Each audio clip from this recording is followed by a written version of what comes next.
Brought to you by Alman Auctions, the worldwide leader in antique tractor auctions.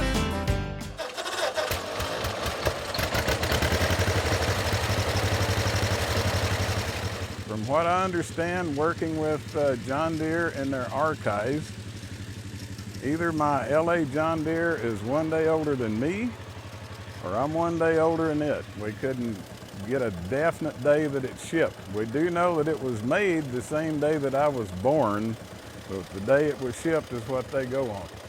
The LA and I are both 65 years old. I wish I could get a Social Security check for it, but it doesn't work like that. It's green, the color of money. It doesn't take much to get J.R. Heck, whose nickname is Jody, excited about sharing the story of his little green machine.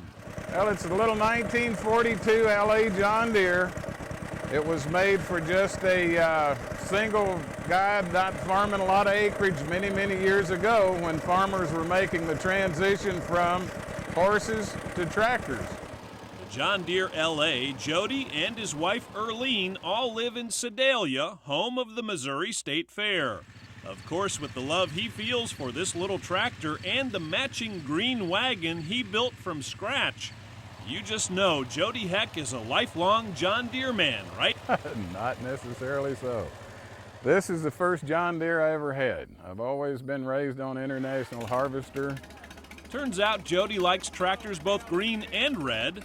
Here he is at age 8 riding on the family farmall, and these days he likes to take his big red M on tractor drives across Missouri. But no, I like my red because it put groceries on the table and a roof over my head for many, many, many years. But this green thing, I just have gotten into the green machine thing too, because they were built very solid, they were dependable. It was something that you could just go out every day and go use and work. Another thing that's nice about the LA is it's small and it's fun to have in a parade. The LA is the first tractor Jody ever restored, and though it looks sharp now, when he first brought it home, I was a little disgruntled because it cost so much for what was in boxes and rusted, and I just thought it was a waste of something. This space right here is where the LA John Deere sat in all of its larger pieces for probably 20 years before I decided to ever go ahead and get it out from under here. When that bush started growing up, coming through it, I thought, well, it's time to get this pup restored. So my youngest son, Matthew, and I started this endeavor the second day of August, and would be, I think, 2000. And we didn't finish it until about midnight or 1 o'clock in the morning, December the 1st, in time to have it in the Sedalia, Missouri Christmas parade downtown. during the restoration, Jody and his son Matt put in long hours and even commandeered the family clothesline as a drying rack for parts. Just a line of different tractor parts hanging, and he loved seeing those hanging out on the clothesline. It just inspired him. I wouldn't think there's a dozen bolts that have not been taken out of this and put back in it. I have had this puppy apart from stem to stern. So it did kind of bring father and son a little bit closer together on a special project, and they both spent many hours, evenings, doing this, and I think they enjoyed it, and when it was finished, two very happy guys. To top it off, the LA won first prize in its very first parade.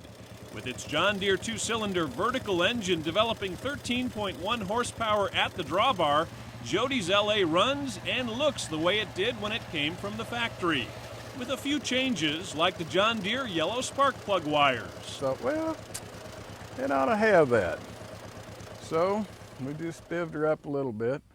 The chrome gas tank and radiator cap are original to it. That was in the box of parts that I got. Another thing that I have added to it was the front wheel weights. And naturally, I don't think any LA John Deere was available with chrome hubcaps. These, as you can see, are good refractory finish on them. That is the cast iron hubcap that was on this tractor when I got it. Several coats of nickel plating on there prior to the novelty chrome put on it. With attention to every detail, Jody has worked hard as heck to help keep this piece of farm tractor history running strong. And along the way, his wife Earlene has documented the effort. She has documented everything that I've ever done on every tractor I've had. So you could say that Earlene is not only the financier, she is the historian. Just about every step of the way, no matter what tractor it is, I have taken pictures. Sandblasting, painting, whatever. I've been there to take pictures, and he did not ask me to do it. It's just that I like to document all of his hard work. I think Earlene has grown to accept classic tractor fever as something that's going to be in this family a long time.